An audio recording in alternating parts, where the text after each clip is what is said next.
Selamat malam. Perkenalkan, nama saya Hanif Isa Hanafi dengan NIM 187241045 dan rekan saya. Saya Safri Alfareta Wijaya dengan NIM 187241044. Di sini kami bakal mempresentasikan hasil dari jurnal dengan tema strategi bisnis dengan strategi sistem informasi untuk perguruan tinggi.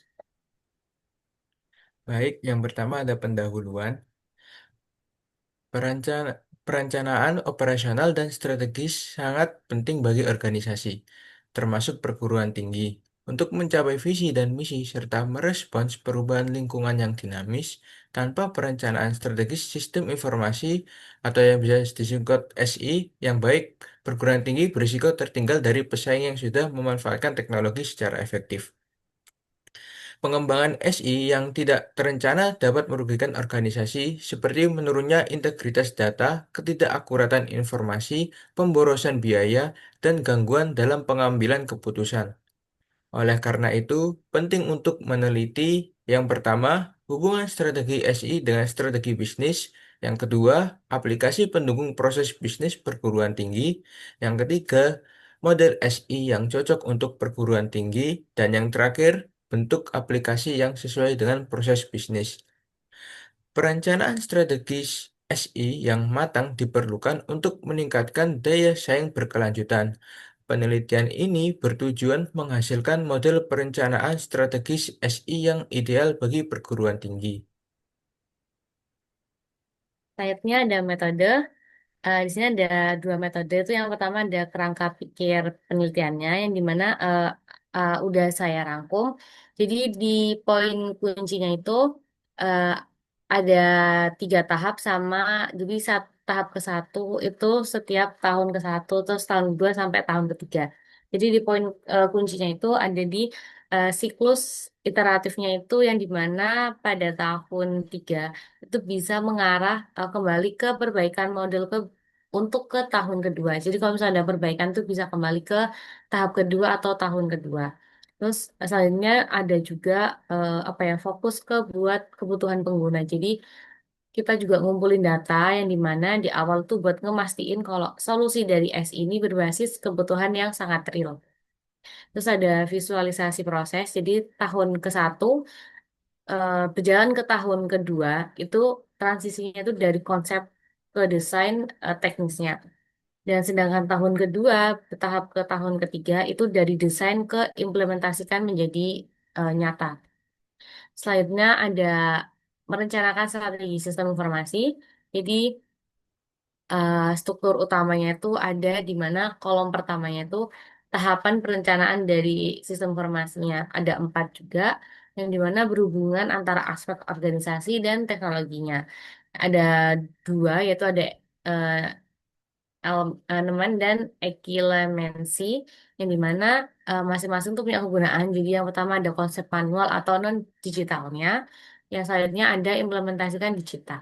Tuh. Terus yang kedua ada komponen pentingnya, di mana SMTI itu sistem informasi manajemen teknologi informasi atau inti dari strateginya. Terus ada unit organisasi dan aplikasi yang mendukung. Setelah itu ada analisis kesenjangan KI teknologi.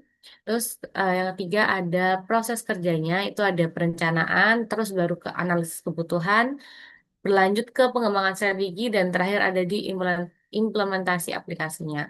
Dan pastinya ada tujuannya juga dari eh, s- mm, strategi SI-nya ini, yaitu buat nyiptakan kalau misalnya sistem yang terintegrasi yang mendukung proses bisnis dalam perguruan tinggi. Contohnya tuh bisa sistem akademik dengan keuangan yang otomasi pembayaran. Jadi inti dari semuanya itu eh, inti dari kerangka ini tuh buat ngebantu perguruan tinggi beralih dari sistem konvensional ke digital yang terencana dan terukur. Baik, yang selanjutnya ada hasil dan pembahasan. Penelitian ini mengembangkan strategi IT perguruan tinggi melalui proses sistematis yang dimulai dengan pengumpulan data visi, misi, dan rencana strategis institusi beserta analisis tata kelola IT yang ada.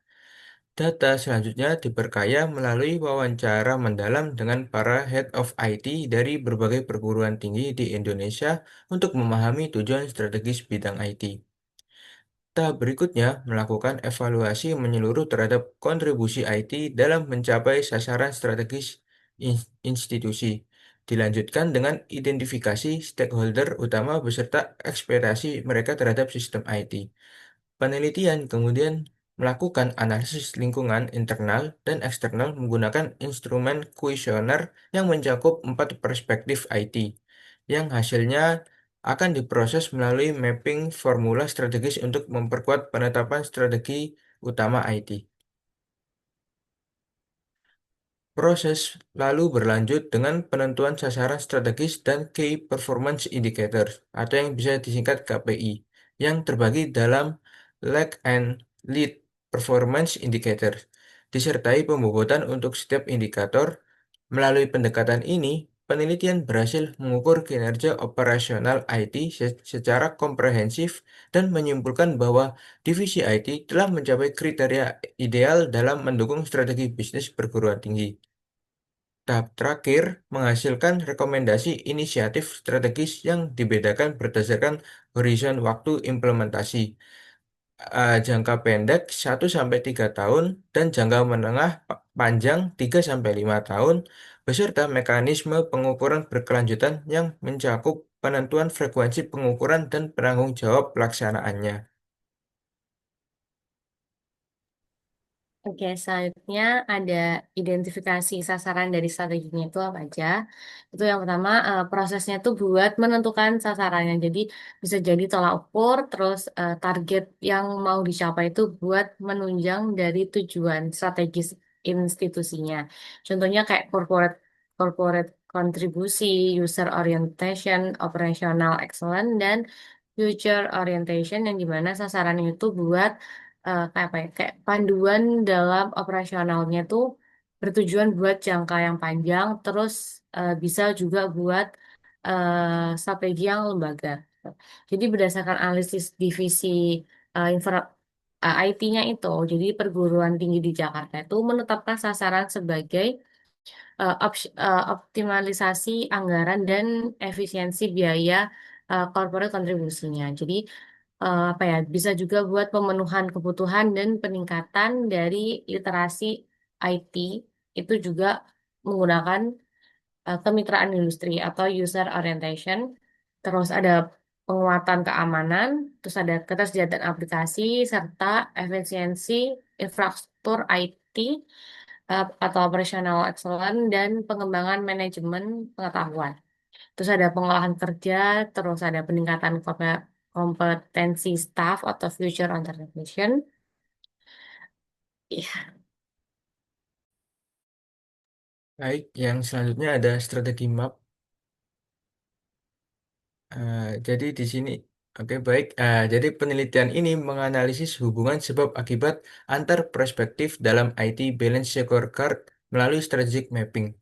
Proses ini mengevaluasi yang pertama, keselarasan sasaran IT dengan strategi perusahaan, yang kedua, konsistensi dengan visi misi divisi IT, ketiga, respons terhadap ekspektasi pengguna, dan yang terakhir, dukungan operational excellence dan future orientation.